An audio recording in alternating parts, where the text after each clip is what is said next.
Good evening, and welcome back to Sportshire. I'm your host, Griff McClellan, and today I'm joined by community member and Long Trail School parent Heather Arava, Riley Rink manager John Larson, and Long Trail School student Soren Erickson.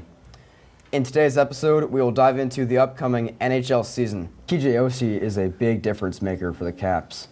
Definitely provides a spark in their offense. They were road warriors last year. In all four of their playoff series, they clinched them on the road. That's incredible. They certainly earned it. Definitely. It's a long season, too. I mean, 82 games coming up into the postseason. It's, I don't know how they do it. Yeah, and in their second round, they knocked off the two-time defending champion Pittsburgh Penguins, whom Alex Ovechkin and the Caps had struggled to beat for years, and they finally got over that hump last season. That was incredible to watch. What would you say about that series? Well, I think this year there's going to be some definite rivalry between Ovechkin and Crosby. I think we're going to see a lot of that. Every year, of course. But even more this year. Yeah, now that they both have championship wins, it'll spice the rivalry up even more than it's ever been. Definitely. Yep, and you know, it's a great rivalry, and if you look at the caliber of players on both teams, just marquee players with Sidney and Alex, and that little individual rivalry that they have going, it always makes for really exciting hockey. Definitely.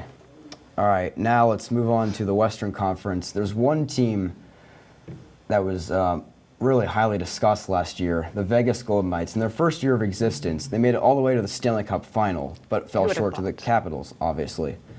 What would you say about them? Are they a playoff team this year? Can they repeat their success from last year?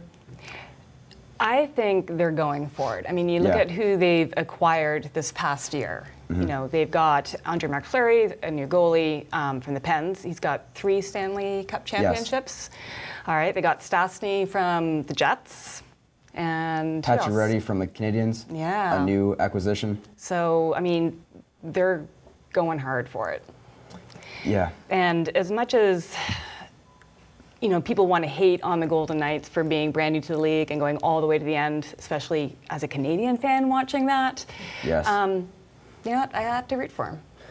Yeah. They had 500-1 Stanley Cup odds last season. They overcame them. Did they really? Yes, 500-1. It's unbelievable. They were quite an underdog story. But overall, think about this. If they had won the Stanley Cup in their first year of existence, every other year that they didn't win it would have seemed like a failure because they wouldn't have been able to live up to their success from before. Where do you go from there? Exactly. It would have been amazing, truly the biggest Cinderella story of all time if they'd won it, but I think they should be thankful that they did not win. They have a brighter future to look ahead to for something they didn't get last year. But it would have been a great story if they had won. Definitely. Especially, you know, in wake of the Las Vegas shooting tragedy. That lifted their spirits all season. Yeah, it was a great motivation. Absolutely. So. And today's actually marks the one-year anniversary. Yeah. Yeah, that reminds me a lot to baseball now, actually. In 2013, the Boston Red Sox dealt with the Boston Marathon bombing, that they carried that momentum all the way. They're expected to be terrible, and that they ended up winning the World Series. So it's a trend in sports, it seems like. Yeah. Anyways, it's a sad trend. It is, but it is what it is. Back to hockey, obviously. Let's talk about the Nashville Predators, the President's Trophy winners from last year. What do you say about them? I tell you what, I love it when you see hockey do really, really well in these typically non-traditional hockey markets. And if you watch them in the playoffs, and if you saw the cameras outside on the street, they had concerts outside. They had, you know, musicians playing inside. It became more than just a game. It was truly an event. And it was a big deal about who was going to sing the national anthem.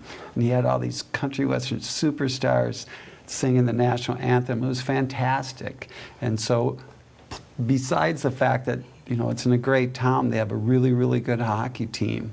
And I can't get over the color of their uniforms for some reason. They're pretty bright. Yeah. But other than that, they've got a fantastic team, and I think they're as strong as anybody. It wouldn't be a surprise to see them in the finals.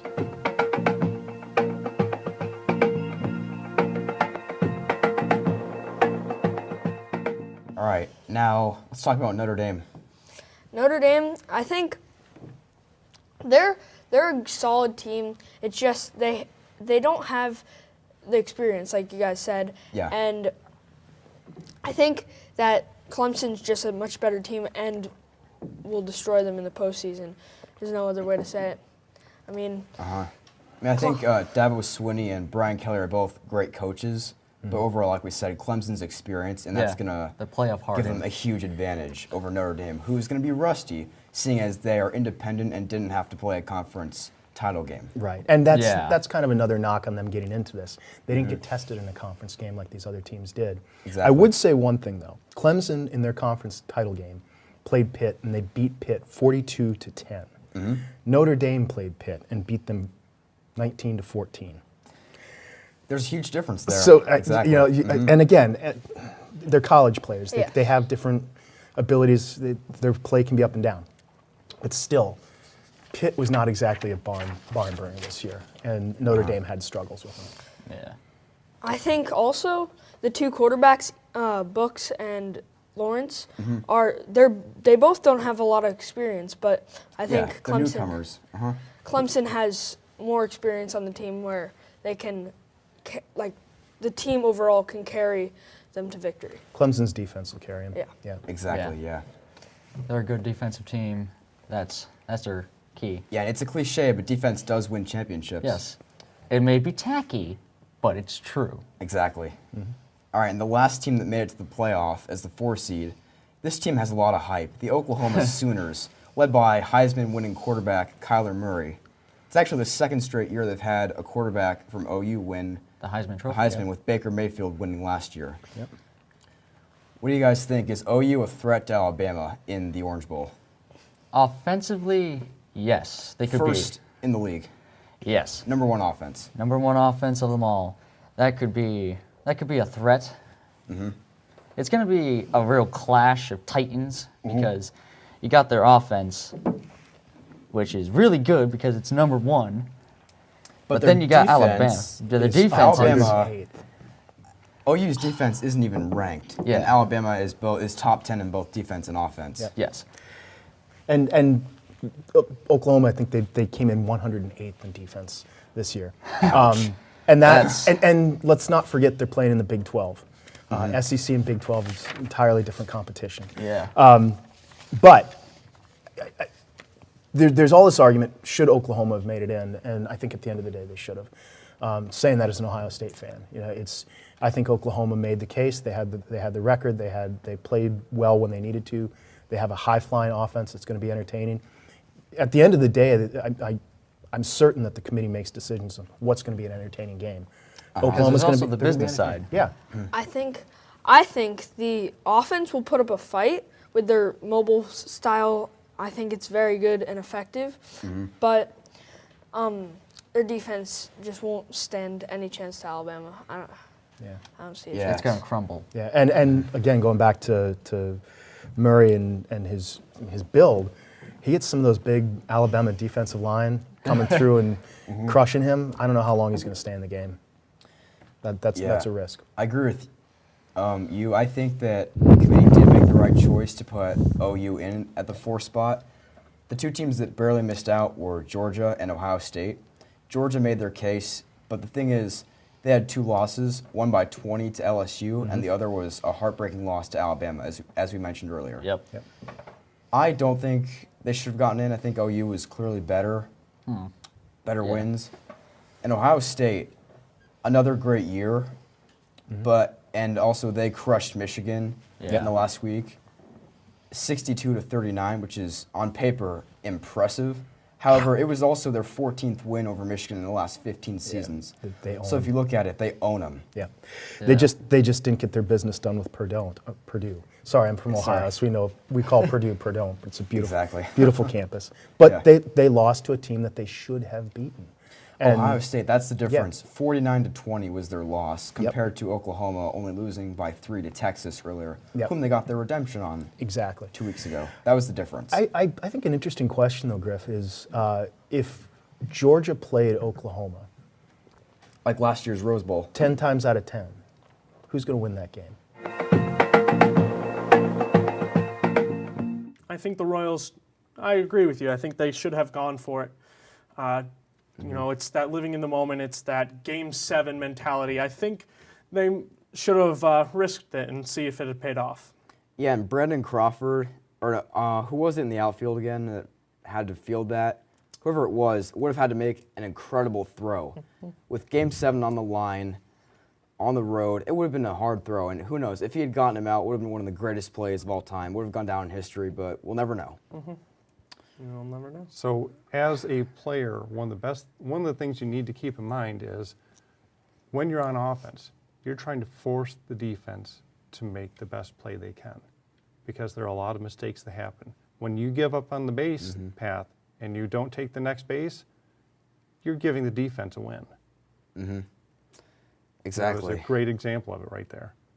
Right, and speaking of the World Series, it's time for our World Series predictions. Jeremy, let's start with you. Who do you have going to the Fall Classic in 2018? I have to go with, first things first, I always focus on the season as a whole is an endurance race. You know, injuries are going to happen, people are going to be called up, people are going to be designated for assignment. Who has the deepest roster? So I have to go with the team that I believe has the deepest roster, and that would be the Red Sox. The Red Sox. The Red Sox. I believe that the Red Sox will be over the Cardinals in 6 games. Cardinals, that's a familiar matchup in the World Series. We've seen those Yes, two it is. face a lot. It's when the curse ended in 2004. They beat That them. was a good year. For you, it was. Nick, how about you? For me, the National League, I do have the St. Louis Cardinals as well making the World Series. I think they're one of those dark horse teams that can really make a difference. With Miles Mikolas coming back to the MLB from a season in Japan, I believe that they have a nice deep roster. As for the American League, I, being a diehard Yankees fan, I do believe that the Yankees have the deeper roster. I feel that it could be a great battle between the Red Sox and the Yankees, but ultimately it will be, for me, the Yankees making it past the Red Sox, the Astros, getting to that World Series, getting number 28. I say Yankees over Cardinals in 5. In 5, wow. The Yankees haven't been to a World Series since 2009. This could be the year they finally get back, like they're used to. All right, time for my prediction. I'm going to say the New York Yankees. I agree with you, Nick. I think they will outplay the Astros and the Red Sox. Sorry, Jeremy. But overall, I think the addition of Giancarlo Stanton, along with Aaron Judge, will be too much for the Red Sox. That'll be one great series if they play each other. Can't wait to see how that goes down. And for the National League, I'm picking the Washington Nationals. This is a do-or-die season for them with Bryce Harper, who could potentially leave as a free agent next season. I think, however, this is the year they finally get past Chicago, Los Angeles. I'm going with the Nationals in 7. All right, so if I can just say one thing about the Nationals, they've already won the season because they have the best Yes. infield turn.